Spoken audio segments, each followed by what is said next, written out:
Salut à tous, c'est le Doc. Aujourd'hui, on va parler de Hannah Arendt, de la crise de la culture. C'est parti, générique.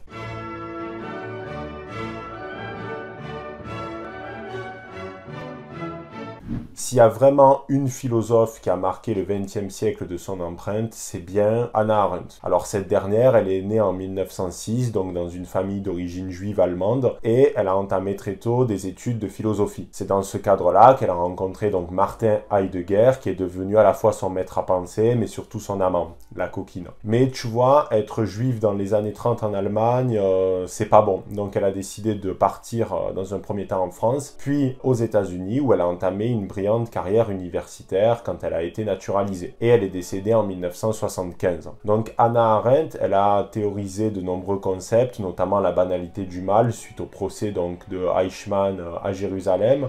Mais là, ce qui nous intéresse, donc, c'est son ouvrage « La crise de la culture » de 1961. Donc, dans ce livre, en fait, c'est une compilation de 8 écrits qu'elle a fait et qu'elle a regroupés, en fait, dans un seul et même ouvrage. Ils n'ont pas forcément de lien entre eux, mais tu vas voir qu'il y a un fil rouge, en fait. Dans la première partie, donc, du livre, Hannah Arendt, elle nous parle de la tradition. Elle part du principe que la tradition, c'est un pont qu'il y a entre le passé et le futur. C'est un bagage, en gros, qui a permis à l'Europe occidentale d'être véritablement le lieu du savoir et de la culture. Le problème, c'est qu'on est à une époque où il y a une perte de cette tradition. La tradition n'existe plus. Et c'est un problème parce que pour Hannah Arendt, la tradition, c'est une boussole qui nous permet de ne pas reproduire des actions qui ont pu être mauvaises dans le passé. C'est comme quand tu as des parents, ces derniers en fait, vont te donner un logiciel donc, éducatif qui va te permettre donc de ne pas faire certaines erreurs. Ben là c'est pareil mais à un niveau en gros civilisationnel. C'est pas pour rien que donc, dans la préface de son ouvrage, il y a une citation de René Char qui dit « Notre héritage est précédé d'aucun testament ». Faut pas mentir, la Seconde Guerre mondiale a joué. Il y a eu une impression en fait que l'humanité est allée dans le mauvais sens. Il y a un doute qui s'est installé. Comment on a pu en arriver là? Et pour Hannah Arendt, c'est aussi dû à la science qui a explosé en fait après la Seconde Guerre mondiale, qui a remis en cause l'idée de tradition. Elle enchaîne en estimant que certains auteurs ont parachevé, on va dire, cette rupture avec la tradition. Ce fut le cas notamment avec Marx et Nietzsche. Et elle estime que ces derniers ont eu un double discours parce qu'à la fois, ils ont entamé une rupture avec la tradition dans leur domaine d'études respectifs, mais qu'en fait, ils ont utilisé eux-mêmes la tradition et certaines de ses caractéristiques donc dans leur thèse. Hannah Arendt, elle enchaîne sur la notion d'histoire. Elle estime qu'il y a deux types d'histoire, l'histoire antique et l'histoire moderne. Aujourd'hui, on appréhende l'histoire dans notre conception moderne de la façon suivante, c'est-à-dire qu'on estime que c'est un processus.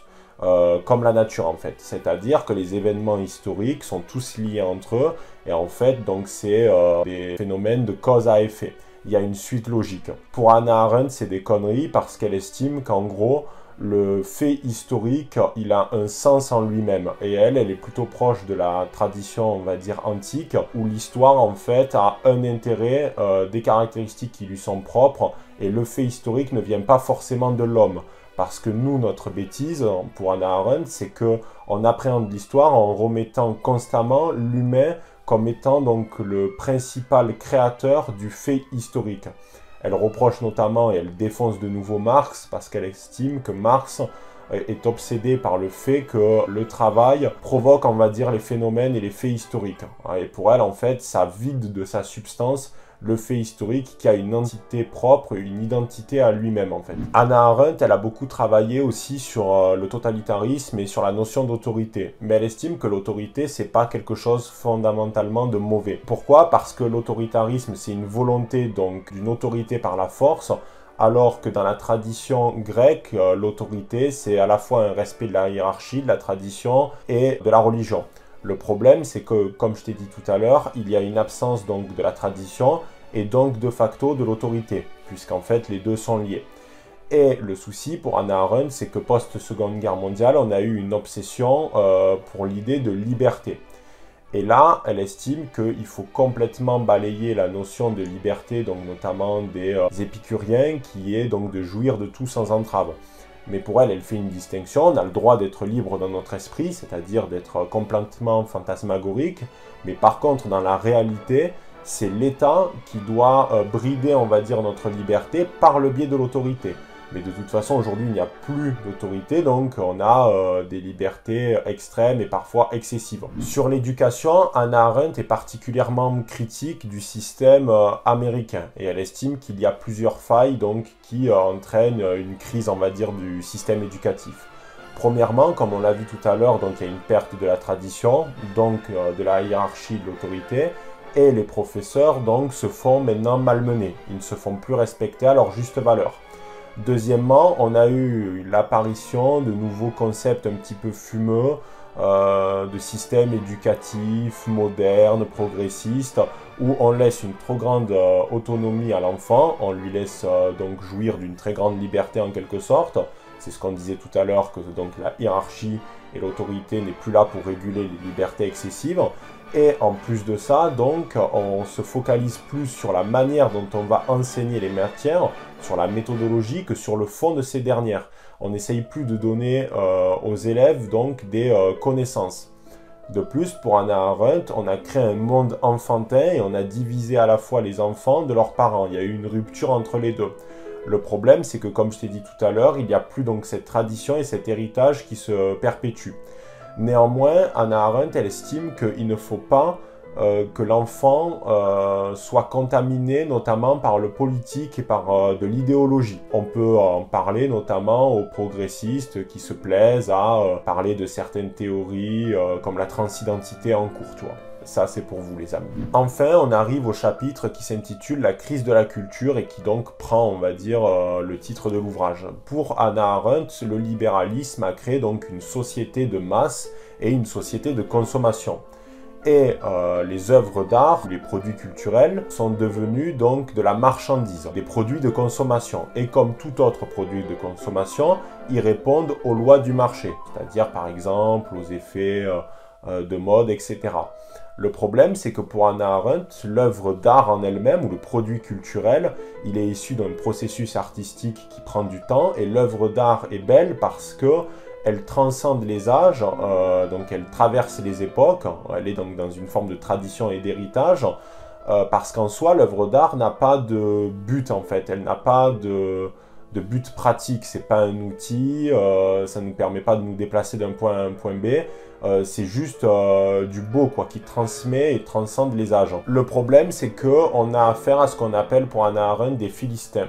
Ces derniers, en fait, ce sont des individus qui s'en foutent de la culture, qui n'ont pas spécialement envie de s'élever et qui, en fait, sont obsédés par les loisirs. Mais le pire pour elle, c'est pas les philistins, c'est ce qu'on appelle les philistins cultivés. C'est ceux, en gros, qui vont utiliser l'œuvre d'art comme un produit de consommation, comme une marchandise, dans des buts mercantiles ou dans un but de s'élever socialement. On peut citer, par exemple, les fameux artistes de l'art contemporain qui fabriquent donc des statues qui en fait n'existent pas, c'est juste du vent, c'est de l'air.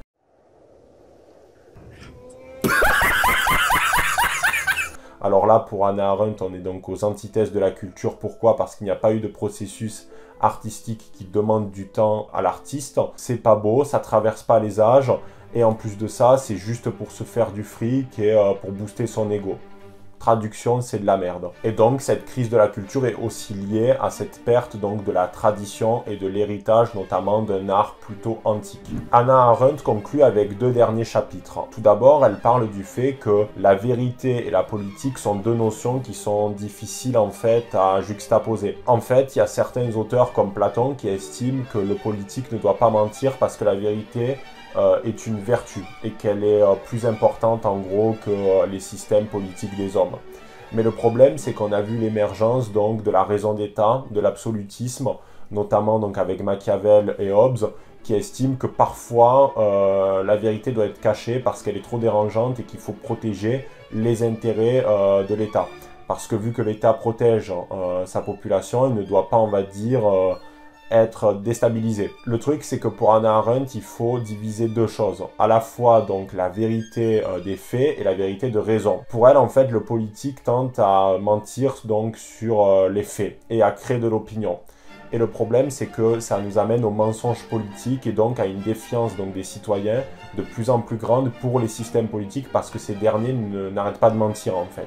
On retrouve l'idée de Solzhenitsyn dans le discours du déclin du courage où il dit justement que le but du politique, c'est de porter ses baloches et de des fois dire des vérités dérangeantes et pas forcément essayer de plaire à un électorat. Enfin, Hannah Arendt conclut sur un passage qui est très intéressant sur la conquête spatiale, puisque quand elle écrit La crise de la culture, on est en plein dans un processus de guerre froide, notamment avec la conquête de l'espace initiée donc par Kennedy, et ce qu'il faut comprendre, c'est que pour elle, c'est une volonté de l'homme de s'élever, c'est une sorte d'orgueil en fait, de vouloir quitter sa terre natale, son origine, pour s'élever dans un univers. Et elle estime qu'en fait, l'humain ne se trouvera pas plus grand en fait parce qu'il va aller dans l'espace.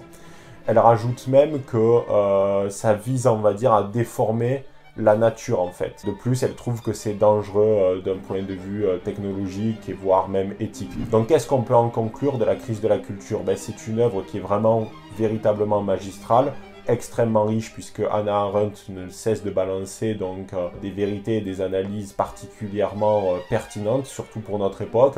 Je t'invite bien entendu à le lire, c'est passionnant de bout en bout, même si je ne suis pas d'accord avec elle sur bien des aspects, notamment sur la question de la conquête spatiale. Toujours est-il que lis-le, retiens donc la substantifique moelle. Je t'invite à aimer, commenter, partager comme d'habitude et on se retrouve à très bientôt pour une nouvelle vidéo. C'était le Doc. Ciao les barons.